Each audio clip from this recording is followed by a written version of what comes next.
juntos nessa e hoje o nosso tema é diversidade de gêneros. Estamos falando, na verdade, de diversidade em todos os sentidos, mas eu estou aqui com uma especialista, que é a Cris Kerr. Ela é especialista, inclusive, em diversidade de gênero e ela é CEO da CKZ Consultoria em Diversidade.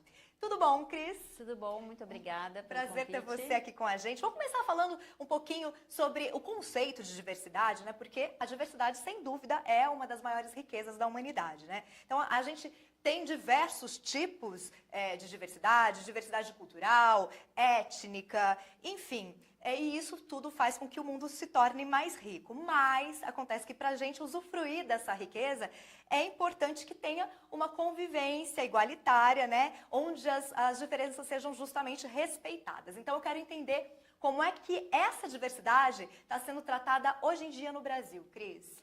Então, hoje em dia, ela tem sido tratada em caixinhas. Então, a gente coloca as pessoas em raça, etnia, LGBT, gênero, né? E, na verdade, eu acredito que a diversidade é muito mais do que isso, né? É a pluralidade de pessoas, o talento, a vivência. Tudo isso traz muito para agregar para a diversidade. Então, eu acredito que a diversidade é uma grande, grande, grande riqueza. Muito bom. Agora a gente sabe, então, né, retomando, que existe essa diversidade de gênero, de raça, de formação, de orientação sexual, de deficiência, né?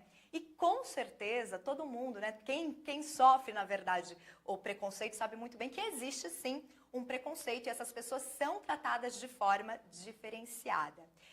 Quero entender em termos de política pública se algo está sendo feito nesse sentido. Algumas coisas estão sendo feitas, então a gente tem o Estatuto da Igualdade Racial, que foi super importante, que ele é para combater o racismo e para dar mais visibilidade para as pessoas de raça. A gente tem a lei de cotas, que foi feita e com isso aumentou muito o número de pessoas com deficiência nas corporações. Então, a partir de 100 funcionários, as empresas precisam ter 2% de pessoas com deficiência.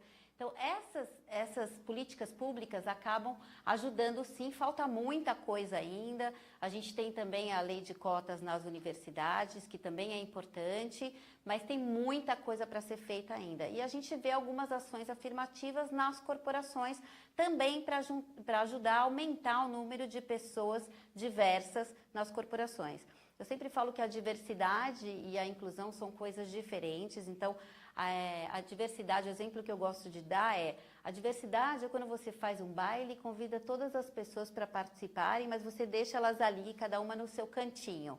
E inclusão é quando você convida essa pessoa para dançar, é quando você convida essa pessoa para realmente se sentir pertencente àquele grupo e dar voz para ela.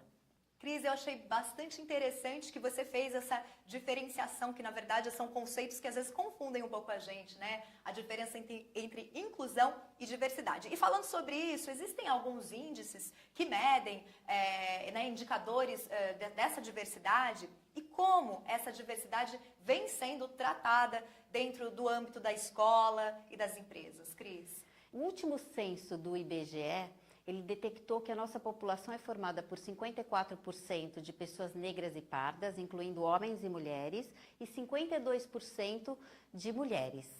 E 24% de pessoas com deficiência. Mas quando a gente vai olhar isso nas empresas, ele não reflete esses números. Hoje a gente tem profissionais negros e pardos nas empresas, aproximadamente 36%. Quando a gente faz um recorte para cargos de gestão, a gente não chega a 5%, e quando a gente olha esses números para as mulheres, a gente tem também quase 36% de profissionais mulheres.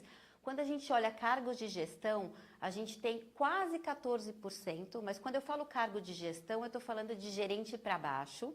Quando a gente vê um recorte de cargos de liderança, que são diretores e C-level, aí isso cai para 7,8% o número de mulheres. Muito pouco ainda, muito né? pouco.